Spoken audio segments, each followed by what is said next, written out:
ये जो पंडाल बनाया गया है ना, ये दिखने में बड़ा सुंदर है, बहुत श्रद्धा से बनाया भैया ने और बड़ा सुंदर बनाया है, बहुत सुंदर व्यवस्था करी। ये जो कथा पंडाल है ना, इसका एक नाम है चिकित्सालय।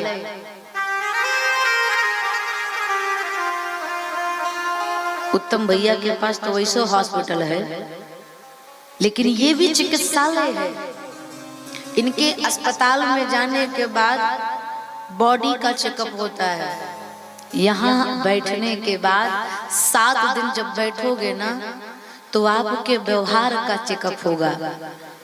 आपका व्यवहार कैसा है, आपकी वाणी कैसी है, आपका व्यक्तित्व कैसा है, आपके जीवन में आपका धर्म क्या है, एक पत्नी का कर्तव्य क्या है, एक पति का धर्म क्या है, एक पुत्र का कर्तव्य क्या है, एक पुत्री का धर्म क्या है, भाई भाई का कैसा कर्तव्य व्यवहार होना चाहिए। ये सारी गाथा, ये सारी समस्याओं का समाधान हमको इस कथा परिसर में मिलेगा। ये 7 दिन के लिए चिकित्सालय है, यहाँ फुल बॉडी का चेकअप होता है। गाड़ी कितनों VIP हो, कितनी भी लग्जरी हो, फॉर्च्यूनर क्यों ना हो, अगर समय पर उसकी सर्विसिंग नहीं होगी, इंजन ऑयल नहीं बदला जाएगा, तो वो गाड़ी ट्रक का एवरेज देने लगेगी, कुछ दिन बाद धुआं फेंकने लगेगी। उसी प्रकार से हमारा जीवन है।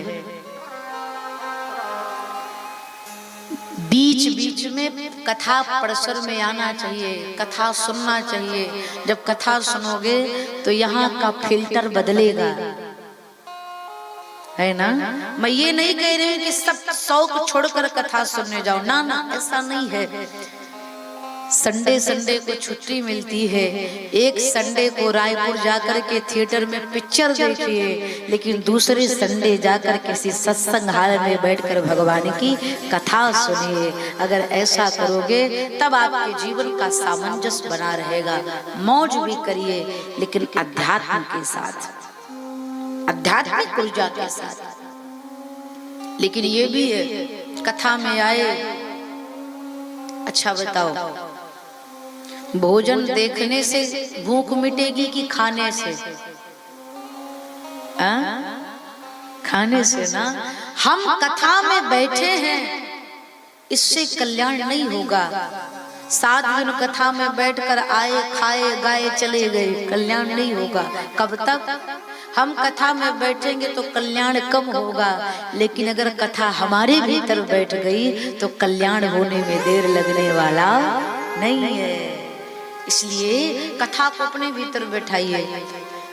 कल रात्रि में हम लोग यात्रा कर रहे थे, परसों रात्रि में, कल तो आ गए थे, परसों रात्रि में तो हमारे जो मिश्रा जी हैं, तबला वाले भैया, इनको सर्दी हुई थी।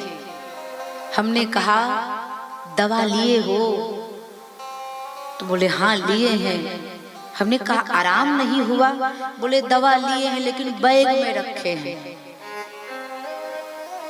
अब बताओ, क्या बैग दवा खाएगी तो आराम होगा?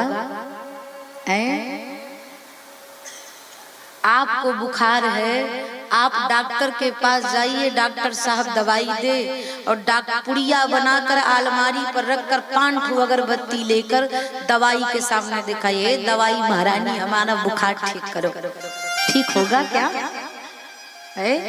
पुड़िया में रखने के बाद दवाई से आपके जीवन पर, शरीर पर कोई असर नहीं पड़ेगा, उसको खाना पड़ेगा। उसी प्रकार से भगवान की कथा है, केवल सुनना नहीं है, इसको जीवन में उतारना पड़ेगा। तब जाकर के हमारा कहना और आपका सुनना तब जाकर के सार्थक होगा, तभी ना सार्थक होगा। हाँ, इसलिए जीवन में कथा को उतारने का प्रयास करें, दर्शन करें।